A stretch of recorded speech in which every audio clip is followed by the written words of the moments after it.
which is about fertility unfiltered. And as we all know कि आजकल fertility issues बहुत ही ज्यादा प्रोमिनेंट और बहुत ही कॉमन हो चुके हैं. In my OPD half the people I see are struggling with infertility. So इसलिए आज का जो टॉपिक है उसमें I want to talk about everything related to fertility, infertility. जो आपको क्वेश्चंस होंगे आप साथ साथ भी पूछ सकते हैं या फिर आप एंड में भी आप मुझसे क्वेरीज पूछ सकते हैं. तो पहले ये जानते हैं कि फर्टिलिटी है क्या. What is fertility? सो हम बहुत सारे डेफिनेशंस होते हैं फर्टिलिटी के. कुछ लोगों को मतलब अगर हम ह्यूमन फर्टिलिटी के बारे में बात करें तो fertility is the capacity of a couple to have a pregnancy. तो अगर हम फीमेल फर्टिलिटी की बात करते हैं तो इट्स नॉट कि वो भगवान जी देते हैं या जैसे छोटे बच्चों को बताते हैं कि क्रेन्स ड्रॉप करते हैं बच्चे, ऐसे नहीं होता है. तो fertility is actually a very biological process. And थोड़ा सा मैं आपको समझाना चाहूंगी कि ये प्रोसेस क्या है. So what really happens is कि एक कोई भी जो लेडी होती है उसका एक पीरियड साइकिल होता है. तो जैसे यूट्रस, सबके एक यूट्रस होते हैं, 2 ट्यूब्स होते हैं साइड में एंड ओवरीज होते हैं. और हर महीने वो ओवरी जो होती है वो एक एग बनाती है और वो एग रिलीज होता है जो ट्यूब में जाता है. एंड वो एक पर्टिकुलर डे पे ही रिलीज होता है जो मिडल ऑफ द साइकिल होता है. जैसे अगर आपको 28 डे का साइकिल है तो 14th डे के अराउंड वो एग रिलीज होता है. और उस समय अगर आप इंटरकोर्स करते हैं तो जो स्पर्म्स होते हैं वो नीचे से वेजाइना के थ्रू यूट्रस में जाते हैं, यूट्रस से ट्यूब में जाते हैं. और एग भी जो होता है वो ट्यूब पिकअप करती है. तो ट्यूब के अंदर एग और स्पर्म मिलते हैं, फर्टिलाइज होते हैं and then they go to back to the uterus और वहां पे प्रेगनेंसी इम्प्लांट होती है. तो ये पूरा जो प्रोसेस है इसका सक्सेस रेट क्या है? मतलब usually it does not happen in one go. हम जैसे लोगों ने सुना होगा वन शॉट प्रेगनेंसीज जो होती हैं ये सिर्फ हिंदी मूवीज में होती हैं. Actually percentage of you are getting pregnant in one intercourse is very low. So कोई भी डेफिनेशन ऑफ फर्टिलिटी अगर हम देखते हैं तो वो ये होता है कि अगर आपको 1 साल में आप प्रेग्नेंट नहीं हुए हैं तो हम आपको बोलते हैं कि आपको फर्टिलिटी इश्यूज है. क्योंकि 85% कपल्स जो होते हैं वो 1 ईयर में प्रेग्नेंट हो जाते हैं यूजुअली. और तभी भी अगर आपको फर्टिलिटी अगर आप नहीं प्रेग्नेंट हो रहे हैं तो that means there is some problem and we need to investigate it.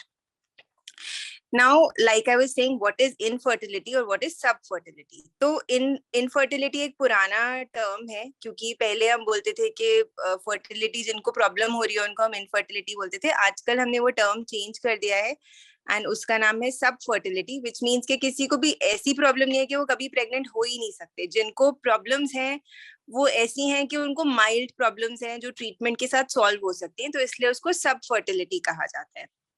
सो अगर किसी भी कपल को 1 साल ट्राई करने के बाद भी अगर 1 साल वो साथ में रह रहे हैं, रेगुलर अनप्रोटेक्टेड इंटरकोर्स हो रहा है और फिर भी वो प्रेग्नेंट नहीं हो रहे हैं तो हम उनको इन्वेस्टिगेट करते हैं as having a problem in fertility. And ये बहुत ही कॉमन है. सो 1 in 7 कपल्स को ये प्रॉब्लम हो सकती है. और अगर मैं अपनी ओपीडी देखूं तो 30% लोग जो मेरे पास आते हैं उनको यही प्रॉब्लम है. So it's not uncommon. And like इसमें भी लिखा है कि 20% केसेस जो हैं वो मेल फैक्टर भी होते हैं. तो जैसे अगर हम हमेशा फीमेल को दोष दिया जाता है कि वहीं कुछ प्रॉब्लम होगी, ऐसा नहीं है. 30% केसेस में फीमेल्स की प्रॉब्लम होती है, 30% केसेस में मेल्स की प्रॉब्लम होती है और 30% केसेस में both male and female problems होती हैं. So it is a couple who has to be evaluated, and it is not just the woman who has to ultimately bear the brunt of fertility, but actually ये दोनों ही तरफ से problem आ सकती है. So usually वैसे हम 1 साल तक वेट करते हैं किसी भी कपल को ट्राई करने के लिए. उनको we give them 1 year to try. लेकिन अगर वो वुमेन जो है वो 35 ईयर्स से बड़ी हैं then we say that you should plan your pregnancy in 6 months. और अगर 6 months भी आपने नेचुरली ट्राई किया और आप प्रेग्नेंट नहीं हुए तो उस केस में हम आपको इन्वेस्टिगेट करते हैं and maybe some treatments शुरू करते हैं. So now let's understand कि सबसे कॉमन फैक्टर क्या है. द मोस्ट कॉमन रीजन कि क्यों आजकल इतना ज्यादा इनफर्टिलिटी या सब फर्टिलिटी हो रहा है, the most common reason is stress and anxiety.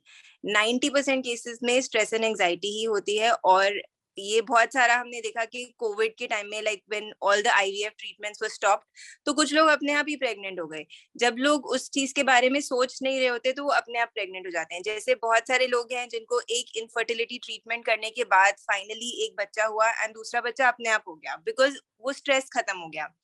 या फिर अगर आप ट्रीटमेंट ले लेके परेशान हो जाते हो and then you want a break, तो लोग ब्रेक में प्रेग्नेंट हो जाते हैं। So stress and anxiety has a very very big component और उसका कोई इलाज नहीं है, and sometimes you don't even have a control over it, it is coming from within. So और ये स्ट्रेस होता क्यों है? क्योंकि हम इनिशियली प्लान नहीं कर रहे होते। सब आजकल everybody is very career conscious, you want to delay pregnancy, you want to enjoy life initially. तो पहले जमाने में फर्टिलिटी इश्यूज इतने नहीं कॉमन होते थे, बिकॉज आई थिंक 20-25 साल में लोगों की फैमिलीज कंप्लीट ही हो जाती थी। आजकल लोग 30-35 के बाद ही प्लान करना शुरू करते हैं, और जब वो प्लान करते हैं उनको लगता है कि अब हमने सोचा है तो अब हो ही जाना चाहिए। तो every month when they are not getting pregnant they start getting stressed. So because of this ये प्रॉब्लम्स आने लगती है कि फिर उनका स्ट्रेस बढ़ता है। So it's a vicious circle, stress बढ़ता है तो लिबिडो कम होता है और कॉम्प्लिकेशन हो जाता है, और फिर जब आप ट्रीटमेंट शुरू कर देते हो तो ट्रीटमेंट्स और भी ज्यादा स्ट्रेसफुल होती हैं। तो इन सब आप उस विशियस सर्कल में घुस जाते हो। So now let's understand कि what are the factors जिसकी वजह से fertility affect होती है। So अगर हम जनरली बात करें तो फीमेल की तरफ से क्या फैक्टर्स होते हैं, तो अगर आपके हेल्दी एग्स बन रहे हैं, जो कि दैट ये हम कैसे जानते हैं कि आपके हेल्दी एग्स बन रहे हैं और हेल्दी आपके साइकिल्स आ रहे हैं? अगर आपको रेगुलर साइकिल्स हो रहे हैं, आपको 28 डेज में पीरियड्स आ रहे हैं, जो इरेगुलर नहीं है, नॉर्मल फ्लो है, तो यूजुअली आपके एग्स ठीक से बन रहे होंगे और टाइम पे बन रहे होंगे। दूसरा, आपकी फेलोपियन ट्यूब्स में ब्लॉक नहीं होना चाहिए। तो अब ये हमको कैसे पता चले? फेलोपियन ट्यूब्स का ब्लॉक जो होता है वो जनरली हमको तब पता चलता है कि अगर आपका तो बेसिकली व्हाट हैपेंस इज कि अगर आपके सो लाइक आई सेड कि if your eggs are forming regularly, you keep getting regular cycles, and that means कि आपका एग फॉर्मेशन इज परफेक्ट। तो उसमें हमको फिर इतना एग्स के बारे में इतना वारी नहीं होता। द सेकेंड थिंग इज कि फेलोपियन ट्यूब्स में कोई ब्लॉक नहीं होना चाहिए। So how do we know कि फेलोपियन ट्यूब्स में ब्लॉक नहीं है? फेलोपियन ट्यूब्स में ब्लॉक तब नहीं होता है कि अगर आप यूजुअली अगर आपकी कोई सर्जरी हुई होती है, या आपने जनरली अगर आपका लाइक अगर आपका कोई सर्जरी हुआ है, या आपका कोई ट्यूबरक्यूलोसिस है, या आप स्मोक करते हो, इन केसेस में आपको ऐसे प्रॉब्लम हो सकती है कि आपके लाइक ट्यूब्स में ब्लॉकेज हो सकती है, और उस वजह से आपका ये ट्यूब ब्लॉकेज होने की वजह से आपके फर्टिलिटी में प्रॉब्लम आती है। और ये कॉमनली तब होता है जब आपको पेल्विक इन्फेक्शंस होती हैं। सो इसके लिए आई वुड लाइक टू से कि बहुत सारे लोग होते हैं जो आजकल, क्योंकि people are very so they become sexually active much before so they are sexually active even before they're married or at a very young age, and people don't really know too much about their the contraceptive choices that they have. So इस case में क्या होता है कि अगर आपको contraception के बारे में ज्यादा नहीं पता है तो आप एक्सपोज हो जाते हो सेक्सुअली ट्रांसमिटेड इन्फेक्शंस से। और ये इन्फेक्शंस आपको यूजुअली क्या करती हैं कि जनरली आपके उसको मतलब आपके जो chlamydia and gonorrhoea are the commonest kind of infections that you have, and generally can you see my slides now? Yes, ma'am. So now, like I was saying कि unblocked tubes अगर होती हैं, so what happens is in your younger age, if you are sexually active and you get sexually transmitted infections, जो लोगों को पता ही नहीं चलता, because उसका symptom होता है कि आपको थोड़ा सा white discharge हो रहा है, या थोड़ा change in your form of discharge हो रहा है। So उससे वो infection ऊपर travel कर जाती है आपके tubes में, and tubes block हो जाती हैं। So the commonest reason of a blocked fallopian tubes is sexually transmitted infections। तो इसीलिए young लड़कियां जो अपने 20s में होती हैं, उनके लिए बहुत इंपॉर्टेंट है कि वो प्रोटेक्शन यूज करें, because that's the way they can prevent a sexually transmitted infection. क्योंकि 20s में उनको कोई फर्क नहीं पता चलता, लेकिन in their 30s they develop pelvic inflammatory diseases, और उस वजह से उनके ट्यूब्स ब्लॉक हो जाते हैं और उनको इनफर्टिलिटी हो जाती है. So that was the second thing which causes the problem in conceiving. Then another thing is the ability के जो egg बना है, embryo बना है, वो uterus में implant हो. तो उसके लिए हमको uterus की lining अच्छी होनी चाहिए. किसी को because of tuberculosis, because of infections, because अगर पहले कभी उनकी DNCs हुई हो, कोई surgery हुई हो uterus पे, तो वो lining थोड़ी सी खराब हो जाती है. तो उस वजह से भी कई बार implantation नहीं होता. एंड फोर्थली एम्ब्रियो की क्वालिटी अच्छी होनी चाहिए. सो आपके जो फैक्टर्स इन एम्ब्रियो क्वालिटी को अफेक्ट करते हैं, जैसे कि अगर आपकी एज थोड़ी ज्यादा है, या आपके साइकिल्स इरेगुलर हैं, या smoking, drinking, like I said, STD की history, obesity, age more than 35, all these factors are risk factors जिसकी वजह से आपकी फर्टिलिटी अफेक्ट हो सकती है. नाउ कुछ मेल फैक्टर्स भी होते हैं, क्योंकि हमको हेल्दी स्पर्म प्रोडक्शन भी चाहिए एंड वो स्पर्म मोटाइल भी होना चाहिए, जो ताकि वो एग को फर्टिलाइज करे. So for men also there are a lot of factors, like अगर कोई जो मेन है अगर वो ओबीज हैं, या कुछ दवाइयां ले रहे हैं, या डायबिटिक हैं, या स्मोकिंग एंड अल्कोहल करते हैं, या फिर too much of caffeine, even too much of temperature, जैसे अगर बहुत लंबे हॉट शावर्स लेते हैं, या लैपटॉप या जो सेल फोन से रेडिएशन आती है. So all these things are possible reasons जिसकी वजह से स्पर्म फॉर्मेशन थोड़ा गड़बड़ हो जाता है. And stress is again, like I said, for main, for women, for men also it is a very important reason for not getting pregnant. So the final outcome is not कि वो embryo implant हो गया. हमको पूरी healthy pregnancy के लिए भी adequate environment होना चाहिए, but वो environment एक woman की body में होता है. So the lady who is having a pregnancy should also enter a pregnancy in a very healthy state. अगर वो obese होगी, diabetic होगी, उनको कोई medical issues होंगे, तो obviously उनको difficulty होगी pregnancy carry करने में. So now this is a common question जो मुझसे बहुत लोग बहुत बारी पूछते हैं कि what is the best age to get pregnant? So now अभी पहले जमाने में like I said लोगों की family ही 25 तक complete हो जाती थी, लेकिन आजकल since all of us want to give some time to ourselves, to our career, which is very fine, everybody should do it. So for people, if you want to medically understand what's the best age to get pregnant, the woman's best age to get pregnant is actually in its 20s. So जो older हमारे generations थे, उन्होंने right fertility time पे अपने बच्चे पैदा किए, लेकिन अभी क्योंकि हमारे number of pregnancies कम होते हैं, हम ज्यादातर लोगों को 1 या 2 बच्चे ही चाहिए होते हैं, so you can start a little later, but you have to understand कि आपकी fertility will keep falling with age. अब ये क्यों होता है? ये इसलिए होता है क्योंकि जब हम पैदा होते हैं, so all women are born with a fixed number of eggs, and जैसे जैसे हमारी एज बढ़ती जाती है, वो eggs धीरे धीरे कम होते रहते हैं, and 50 years में आके वो eggs खत्म हो जाते हैं और हमको menopause हो जाता है. So जो अगर 50 years में menopause आता है, उससे 13 साल पहले, यानी कि 37 years onwards, आपकी egg quality खराब होने लग जाती है. So you should try and complete your family by 35. तो क्योंकि after 30 and specially after 35 there is a steep decline in your fertility. तो इसीलिए अगर कोई 35 से अबव होता है तो हम उनको ज्यादा टाइम भी नहीं दे सकते कि आप 5-6 महीने ट्राई करो, if you are not getting pregnant then we start treatments. अगर कोई उससे यंगर होता है तो हम उनको 1 साल भी दे देते हैं, और अगर आप यंग हैं तो आपका 20% चांस है हर साइकिल में टू गेट प्रेग्नेंट, लेकिन अगर आप ओल्ड होते जाते हैं तो आपका 5%, 8%, इतना कम चांस हो जाता है. So that's why I know we all want to give time to our own self before planning a pregnancy. People want to be financially stable. They want to have their own career and everything, which is true. But if you want to have your own children, then also you should start at the right time. So that there are a lot of treatments now available. तो by hook or by crook सब लोग pregnant तो हो ही जाते हैं, लेकिन जो एक normal natural process है fertility का, अगर हम उसको हम happily करना चाहते हैं तो फिर हमको time से शुरू करना होता है, try करना. लेकिन अगर आप अगर if you are जितना आप late करते जाते हो, you should be more prepared for the treatments which you will be needing.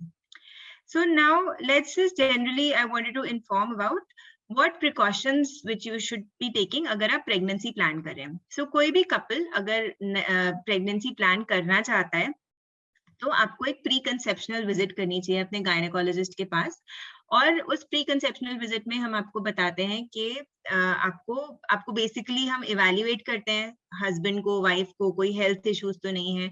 अगर आपको कुछ हेल्थ प्रॉब्लम्स हैं, जैसे एपिलेप्सी है, थायराइड प्रॉब्लम है, डायबिटीज है, एस्थमा है, डिप्रेशन है, लूपस है, कुछ भी है, हम उसको डायग्नोज करते हैं. क्योंकि दो इम्पोर्टेंट चीजें हैं जो बहुत कॉमन है, थायराइड और शुगर. और इन दोनों का एक्चुअली आपको कोई सिम्टम नहीं होता, तो आपको पता नहीं होता जब तक आप उसको टेस्ट नहीं करते. और थायराइड और शुगर का बहुत ही इम्पोर्टेंट लाइक उसका control before getting pregnant is extremely important, because these two can cause problems of miscarriage, problems of so the IQ of the baby depends on the thyroid levels. अगर आपके thyroid levels खराब हैं तो बच्चे के IQ पे असर पड़ता है. अगर आपको शुगर है जो बॉर्डर लाइन भी है तो बच्चे को डिफेक्ट्स हो सकते हैं, एनाटॉमिकली हार्ट में प्रॉब्लम डिफेक्ट्स हो सकते हैं, और भी बहुत सारे प्रॉब्लम्स हो सकते हैं. सो इट इज इम्पोर्टेंट कि आप पहले ये सारी चीजों को डायग्नोज करें. तो हम बेसिक टेस्ट इनके करते हैं. सेकेंडली, आपको हम सेफ मेडिसिन देते हैं. अगर आप कोई दवाई खा रहे हैं जो एक्चुअली प्रेगनेंसी में सेफ नहीं है, something as simple as acne की एक दवाई आती है जिसको आप अगर लेते हैं, जिसको आइसोट्रेटिनोइन बोलते हैं, उसको लेने से आप अगर आप उसको ले रहे हैं तो उसको छोड़ने के भी 3 महीने बाद आपको कोई प्रेगनेंसी प्लान करनी चाहिए. So it can affect the pregnancy even after 3 months. So we even within 3 months of leaving the medicine. So ऐसे दवाइयां हमको चेंज करने पड़ते हैं या ऑल्टरनेट आपको जो सेफर ऑप्शंस होते हैं वो बताने पड़ते हैं. Then we also do routine checkups for thalassemia, HIV, VDRL, hepatitis, rubella. तो ये रूटीन हम आपके हेल्थ चेक्स करते हैं. और आपको हम फॉलिक एसिड और जो folic acid and vitamin D supplements शुरू करते हैं. Then we tell you to have a healthy diet, you should quit smoking, alcohol. कुछ अच्छा फूड हाइजीन रखना चाहिए, स्पेशली अगर आपके पास पेट्स हैं, कैट्स हैं, तो आपको पेट लिटर को हैंडल नहीं करना चाहिए. रॉ फूड्स नहीं खाने चाहिए जिससे आपको स्टमक इन्फेक्शन हो सकते हैं. So all those things we advise you on. And we also importantly tell you कि what is the time to try for pregnancy. So like I said, if you have a 28-day cycle, you should try on the 14th day. आजकल बहुत सारे apps भी आ जाते हैं जो आपको fertility के आपका विंडो बताते हैं depending on your cycle length. तो you can check in those apps also. But so generally, क्योंकि जब आपका फर्टाइल पीरियड वही लिमिटेड टाइम में होता है, क्योंकि आपका एग जो होता है वो 1 दिन तक रहता है और स्पर्म आपके ह्यूमन बॉडी में 3 दिन तक रहता है. सो वही 3-4 दिन में ही आपको ट्राई करना होता है, नहीं तो उसके आगे पीछे ट्राई करने से कोई फर्क नहीं पड़ता है. सो प्रेगनेंसी विंडो आपकी वही होती है. Now, let me tell you a little bit about what are the causes of infertility. So, अगर हम like I said कि अगर 1 साल तक अब आप ट्राई करते हैं और आप प्रेग्नेंट नहीं होते, that's called infertility. And इसके जो causes होते हैं 30% मेल होते हैं, 30% फीमेल होते हैं और almost 30% combined causes होते हैं. तो अगर हम फीमेल्स की बात करें तो जो कॉमन causes होते हैं, वन इज कि उनका एग फॉर्मेशन ठीक से नहीं हो रहा है. और एग फॉर्मेशन क्यों ठीक नहीं हो रहा है? या तो उनकी एज ज्यादा है, तो एज इज अ फैक्टर जिससे एग क्वालिटी अच्छी नहीं है, या फिर आजकल अर्ली मेनोपॉज भी एक बहुत इंपॉर्टेंट और बहुत कॉमन चीज हो गई है जो पहले जमाने में नहीं होती थी. तो जो मेनोपॉज लोगों को 50 में आता था, किसी को अगर 35 में वो टेंडेंसी होने लग जाती है, तो उससे 10-15 साल पहले ही उनकी एग क्वालिटी में वो डिटीरियोरेशन आना शुरू हो जाता है. तो अगर किसी को पीरियड्स कम आ रहे हैं, लेट आ रहे हैं, तो ये भी एक चीज होती है जो हमको चेक करनी होती है. बट उससे भी बहुत ज्यादा कॉमन चीज होती है PCOS, जो कि आजकल I think every other girl has some amount of PCOS, at least in my OPD, because I get that sample set. तो PCO या PCOS बहुत ही कॉमन कंडीशन हो गई है. तो I will talk about it also in a bit. And बाकी जो मैंने आपको बताया, इन्फेक्शन, फाइब्रॉइड्स, एंडोमेट्रियोसिस, ये सब भी यूट्रस की लाइनिंग को स्पॉइल कर सकते हैं. देन अनदर जो मेल फैक्टर्स होते हैं कि या तो उनको because of diabetes, smoking, sperm count गड़बड़ है, या फिर उनको इंटरकोर्स करने में प्रॉब्लम आ रही है, या अनडिसेंडेड टेस्टिस है, मम्स है, वैरिकोसील है, तो ये मेल्स की एग्जामिनेशन में उनके प्रॉब्लम्स भी दिखाई देते हैं. Now, let me tell you a little bit about PCOD, just because it is so common and बहुत सारे लोगों को इसके बारे में बहुत सारे myths होते हैं. PCOD just means hormonal imbalance, और ये हमारी lifestyle की वजह से ही ये disease इतना common हो गया है. इसमें बहुत सारी तरह की प्रॉब्लम्स हो सकती हैं। आपको पीरियड्स लेट हो सकते हैं, पीरियड्स कम हो सकते हैं, ओबेसिटी हो सकती है, hair growth on the body, hair loss from the scalp, and in सब हार्मोनल इम्बैलेंसेस की वजह से ओव्यूलेशन लेट होती है और उसकी वजह से फर्टिलिटी इश्यूज आते हैं। तो फर्टिलिटी के इशू हर पीसीओडी की लड़की को नहीं आएंगे। 30% women who have PCOD उन्हीं को फर्टिलिटी इश्यूज ज्यादातर आते हैं, और जिनको पीसीओडी होता है वो लाइफस्टाइल से उसको ठीक कर सकते हैं। तो लाइफस्टाइल मतलब कि आपको डाइट, जैसे एक्सरसाइज करना है, वेट लॉस करना है, हेल्दी ईटिंग करनी है, और डाइट में आपको जो भी मोटापा करने वाली चीजें हैं वो नहीं, जो भी कार्बोहाइड्रेट्स हैं जैसे कि मीठी चीजें, which is all the sweet, जैसे आर्टिफिशियल, जैसे शुगर है, even natural sugars like Honey, jaggery, गुड़, खजूर, देन मैदे वाली चीजें which is biscuits, breads, bakery items, pizza, burger, pasta, all those things, and also rice and potato you have to limit. So all the high glycemic index carbohydrates you have to limit. Secondly, you have to lose weight. So अगर आप obese PCO हैं और अगर आप weight loss कर लेते हैं, obesity itself is a reason जिसकी वजह से आप प्रेग्नेंट नहीं हो रहे होते। तो if you lose 10% of your body weight तो आप ऑटोमेटिकली प्रेग्नेंट हो जाते हो। इसी तरह से एक्सरसाइज को लेके एक बहुत बड़ा मिथ है। लोगों को लगता है कि अब हम प्रेगनेंसी प्लान कर रहे हैं तो अब हमको एक्सरसाइज नहीं करना चाहिए। तो इनफैक्ट उससे उल्टा होता है। Exercise is an insulin sensitiser. अगर आप प्रेगनेंसी प्लान कर रहे हैं, आपको रेगुलर एक्सरसाइज करना चाहिए, और आप हर तरह की एक्सरसाइज कर सकते हो जब तक आप प्रेग्नेंट नहीं होते हो। एक बार आपका प्रेगनेंसी टेस्ट पॉजिटिव आ गया, then you can take it easy. But आप जितना एक्सरसाइज करते हो, जितना डाइट कंट्रोल करते हो, और third thing like I said was stress, and fourth thing is sleep. Sleep cycle आपका ठीक होना चाहिए, रात को 8 आवर्स सोना चाहिए और स्ट्रेस नहीं लेना चाहिए। All these 4 things if you follow, then your PCOD automatically improves, and mostly you don't need any treatment for it. However, अगर आपका इन दवाइयों से ठीक, इन लाइफस्टाइल मॉडिफिकेशन से ठीक नहीं हो रहा, तो then we can give you medicines. We give you medicines to help with each of these things. And अगर आपको प्रेगनेंसी होने में मुश्किल हो रही है तो हम आपको उसकी भी दवाई देते हैं जिससे आपकी एग फॉर्मेशन होती है। तो specially if you have PCOD, you should plan your pregnancy a little early because you might face some problems in getting pregnant, and you should meet with your doctor 2-3 months before you plan pregnancy, ताकि हम आपका treatment पहले शुरू कर सके, and you are in a better condition with better hormones when we actually start planning pregnancy. Now I wanted to discuss there are some, unfortunately there are some times when we are not able to get pregnant. तो अब हम क्या कर सकते हैं? Because of कुछ reasons होते हैं जो हमारे हाथ में होते हैं, कुछ reasons हमारे हाथ में नहीं होते। तो एक जैसे अगर एज एक रीजन है, एज की वजह से आपको अगर प्रेगनेंसी नहीं हो पा रही है तो आपके पास क्या ऑप्शंस हैं? तो अगर सपोज आप 35 इयर्स से अबव हैं, आपका हम एक ब्लड टेस्ट करते हैं जिसका नाम होता है AMH, एंटी मलेरियन हार्मोन।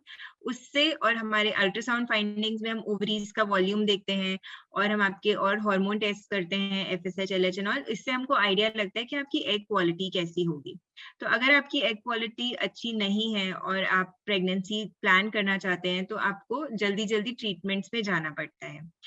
इसके अलावा कुछ, अगर किसी के ट्यूब्स में ब्लॉक है तो भी उनको प्रेगनेंसी होने में मुश्किल होती है, तो नेचुरली प्रेग्नेंट होना कई बार मुश्किल हो जाता है, तो हमको कुछ ट्रीटमेंट्स करने पड़ते हैं। थर्ड थिंग होता है कि कई बार ज्यादा कुछ प्रॉब्लम नहीं है, क्योंकि 30% केसेस हमारे अनएक्सप्लेन इनफर्टिलिटी होते हैं कि मेल फैक्टर के भी हमने जो मेल है कपल में उनका पूरा इवैल्यूएशन कर लिया, उनको कोई प्रॉब्लम नहीं है, और फीमेल का भी पूरा इवैल्यूएशन कर लिया, उनको कोई प्रॉब्लम नहीं है, लेकिन सब कुछ ठीक होते हुए भी वो लोग प्रेग्नेंट नहीं हो पा रहे हैं, तो उसको हम अनएक्सप्लेन्ड इनफर्टिलिटी कहते हैं। तो उस केस में भी हमारे पास थोड़े से इलाज होते हैं। तो जो बेसिक हमारे ट्रीटमेंट्स होते हैं वो मैं थोड़ा सा एक्सप्लेन करना चाहूंगी। सो हमारा फर्स्ट स्टेप होता है ओव्यूलेशन इंडक्शन। हम कुछ जैसे अगर आपका एग नहीं बन रहा है, जैसे PCOD में एग फॉर्मेशन फॉल्टी है, या आपका अगर एग क्वालिटी अच्छा नहीं है, तो हम आपका एग बनाने के लिए और इम्प्रूव करने के लिए कुछ दवाइयां देते हैं जो हम आपके पीरियड विजिट्स के बाद हम थोड़े से दवाई देते हैं, कई बार हम इंजेक्शंस भी देते हैं जिससे हम आपका एग बनाएं। और जब वो एग्स बन जाते हैं, हम अल्ट्रासाउंड फॉलिक्यूलर मॉनिटरिंग से आपका वो एग फॉर्मेशन को मॉनिटर करते रहते हैं कि वो एग बड़ा हो रहा है। और वो फॉलिकल, एक गुब्बारे के अंदर एक सिंगल एग होता है, तो वो गुब्बारा जो है फॉलिकल है वो बड़ा हो रहा है, वो एडिक्वेट साइज का हो गया है। फिर हम एक इंजेक्शन देके उसको रिलीज कराते हैं। फिर जब वो रिलीज हो गया तो फिर वो ट्यूब में चला गया, उस टाइम हम आपको बोलते हैं कि this is the time you should try naturally, and then your chances of getting pregnant become better. And then we also give some extra support with medicine during the phase, जब हमको पता है कि अब आपने ट्राई किया तो अब शायद प्रेगनेंसी हो सकती है, तो उस फेज में हम आपको थोड़ा एक्स्ट्रा सपोर्ट देते हैं। So we give a little push to the egg formation and to the support of the lining. Now 2-3 cycle ऐसे करने के बाद भी अगर कोई प्रेग्नेंट नहीं हो पा रहा, तो हम we go to the next step which is IUI, which means intrauterine insemination. ये कोई बहुत बड़ा प्रोसीजर नहीं है, इसमें भी हम वैसे ही करते हैं कि हम आपको एग बनाने की दवाई देते हैं। जब आपका एग रिलीज होता है विद दवाइयाँ, इंजेक्शन कुछ भी देके, we release your egg, and then on the day when the egg is released, we instead of telling you to try naturally, we do an IUI. IUI में हम क्या करते हैं, we tell the male partner to give his semen sample and we centrifuge that semen, we collect the highly motile sperms, जो उसमें से जो good quality sperms होते हैं उनको हम collect करके एक catheter में डाल देते हैं और उसको हम आपके यूट्रस में डाल देते हैं। सो ये प्रोसीजर एक छोटा सा प्रोसीजर है जो आपको ओपीडी में लिटा के ही कर देते हैं, हम नीचे से डालते हैं, इसमें पेन भी नहीं होता है। और इसको करने के बाद आप 15-20 मिनट वहां पे लेटे रहते हैं and then you can go home. So this improves your chances of getting pregnant because we've brought the sperm and we've actually improved the quality of the semen, and we have brought the egg and the sperm a little closer. So this is something that we can easily try. जिन लोगों को IUI से भी success नहीं मिल रहा है, 2-3 cycle उन्होंने कर लिए हैं, या फिर अगर उनके ट्यूब्स में ब्लॉकेज था, तो अगर ट्यूब की ब्लॉकेज होती है तो IUI से आप नहीं प्रेग्नेंट हो सकते हैं, बिकॉज ट्यूब खुली होनी चाहिए ताकि एग और स्पर्म मिल सके। तो अगर ट्यूब्स में ब्लॉकेज होती है या IUI भी फेल हो रहे हैं, या आपका एग रिजर्व काफी कम है और एग फॉर्मेशन अच्छे से नहीं हो पाती है, तो उस केस में a better option is an IVF। IVF को हम नॉर्मल पार्लेंस में टेस्ट ट्यूब बेबी कहते हैं, एंड IVF में हम एक्चुअली क्या करते हैं कि if you want me to explain the IVF procedure in short, तो उसमें हम आपको थोड़े से इंजेक्शंस देते हैं शुरू में, मतलब from in the first half of your cycle, and injection से हम आपकी 1 या 2 एग, जैसे नेचुरल साइकिल में 1 या 2 एग बनते हैं, हम उसमें से बहुत सारे एग्स बनाने की कोशिश करते हैं। और जब बहुत सारे एग्स बन जाते हैं तो हम उनको बिफोर दे रिलीज हम उनको कलेक्ट कर लेते हैं। हम नीचे से अल्ट्रासाउंड, जैसे एक प्रोसीजर बोलते हैं ओवम पिकअप, जो आपको बेहोश करके किया जाता है, और नीचे से एक अल्ट्रासाउंड प्रोब डाला जाता है, जैसे TBS अल्ट्रासाउंड होता है, उसके आगे एक नीडल होती है, और उस नीडल में हम वो सारे, उस नीडल से जो एग्स आपके बनाए होते हैं वो विड्रॉ कर लेते हैं और उनको लैब में रख लेते हैं, और हस्बैंड का सीमेन लेके उसके साथ उनको कल्चर कर लेते हैं, उनको एक पेट्री डिश में डालते हैं, वो आपस में स्पर्म और एग्स फर्टिलाइज होते हैं। फिर जब वो एम्ब्रियो बन जाते हैं तो एम्ब्रियोज को हम आपके यूट्रस में डाल देते हैं, जैसे कि हमने IUI में डाला था, उसी तरह से वो कैथेटर से हम आपके यूट्रस में डाल देते हैं। सो ये प्रोसेस जो है, just because egg and sperm का फर्टिलाइजेशन आपके लैब में होता है, इसलिए इसको टेस्ट ट्यूब बेबी कहा जाता है। सो बट ये बेबी एक्चुअली आपकी बॉडी में ही बनता है, सो वो सिर्फ एम्ब्रियो आपके यूट्रस में ट्रांसफर किया जाता है, उसके बाद पूरी प्रेगनेंसी नॉर्मली जैसे प्रेगनेंसी चलती है वैसे ही। नाउ इससे भी एक एडवांस ट्रीटमेंट है जिसका नाम है ICSI।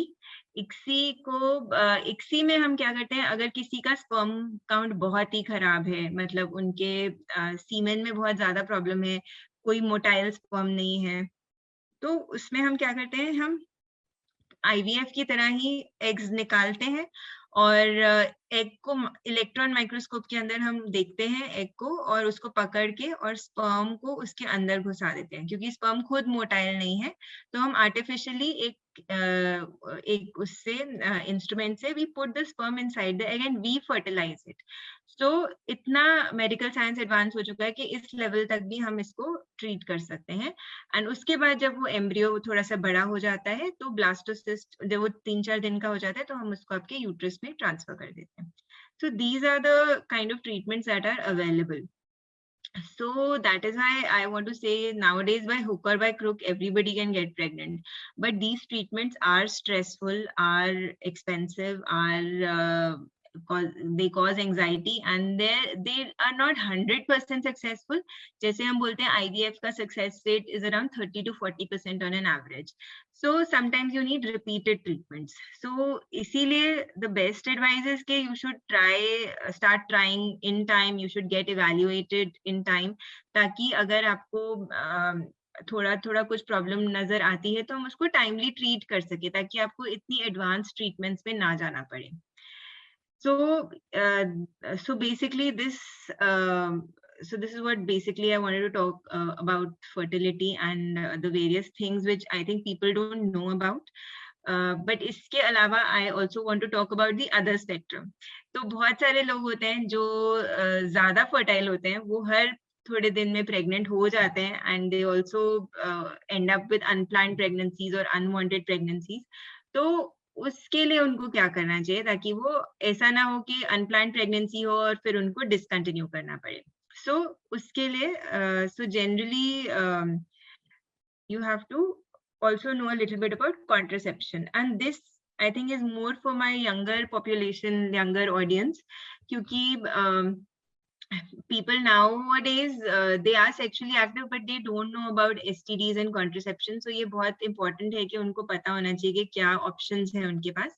तो सबसे पहले जो young couples होते हैं जिनके अभी तक बच्चे नहीं हैं और अभी उनको pregnancy नहीं चाहिए, उनके लिए जो सबसे important method है that is condoms, which is male condoms and female condoms. इसको हम barrier method कहते हैं, and ये ही एक लौता method है जिससे आपको sexually transmitted infections भी नहीं होते. तो ये आप सबको young couples को specially use करना चाहिए. And इसके अलावा और भी barrier methods होते हैं जिसमें जैसे Dutch cap होता है या cervical cap होता है, जो एक menstrual cup की तरह आप खुद ही use कर सकते हैं, आप insert कर सकते हैं, and the next morning you can remove it, wash it and reuse it. So these are the barrier methods. इनका कोई side effect नहीं है, but इनको आपको हर बार use करना है और ठीक से use करना है, and you have to use the barrier before any genital contact and not just at the time of insertion. तो एक तो ये मेथड हुआ. दूसरा होता है कि कॉन्ट्रासेप्टिव पिल्स. अब जो बर्थ कंट्रोल पिल्स हम बात करते हैं कि अच्छी होती हैं और खानी चाहिए, वो 21 डे की टैबलेट्स होती हैं जो आपको पूरा महीना खाना है. मतलब आप 3 वीक्स वो टैबलेट्स खाते हैं और फिर 1 वीक आप उसको छोड़ते हैं और आपको पीरियड्स आते हैं. इसी तरह से फिर अगले 3 हफ्ते में आपको खाते हैं और फिर छोड़ते हैं तो आपको पीरियड्स आते हैं. तो this is how you take the pills and not the I pill or the emergency pill जो आप सिर्फ जिस दिन intercourse हुआ उस दिन खा लेते हैं. So that pill has a very high dose of hormone and can be also unsafe अगर बहुत frequently आप लेते हो. So इन pills के भी कुछ side effect होते हैं जैसे acidity, nausea, bloating, headache, weight gain, migraine, mood swings. but अगर आपको सूट करती हैं तो आप 30-35 years तक ले सकते हो. उसके बाद बहुत ज्यादा recommended नहीं होती. उसी तरह से हॉर्मोन्स के रिंग्स भी आते हैं, पैचेस भी आते हैं, इंजेक्शंस भी आते हैं, और कुछ मेथड्स होते हैं जो आप स्पेसिंग के लिए यूज कर सकते हैं. जैसे अगर आपने एक बच्चा हो गया और दूसरे बच्चे के बीच में आप गैप चाहते हैं तो आप इंट्रायूट्राइन डिवाइसेस जैसे कॉपर्टी या IUCD या एक प्रोजेस्टेरॉन डिवाइस होता है वो यूज कर सकते हैं एज अ स्पेसिंग मेथड. इसमें भी बहुत सारे मिथ्स थे. पहले जमाने में लोग बोलते थे सूट नहीं करती है एंड ऑल, बट आजकल के जो न्यू डिवाइसेस हैं वो यूजुअली कोई प्रॉब्लम नहीं कॉज करते. बस आपके पीरियड्स थोड़े से हैवी या पेनफुल हो सकते हैं. तो अगर ऐसा हो तो आप उसको कभी भी रिमूव करा सकते हैं, but majority of the population can easily work with it.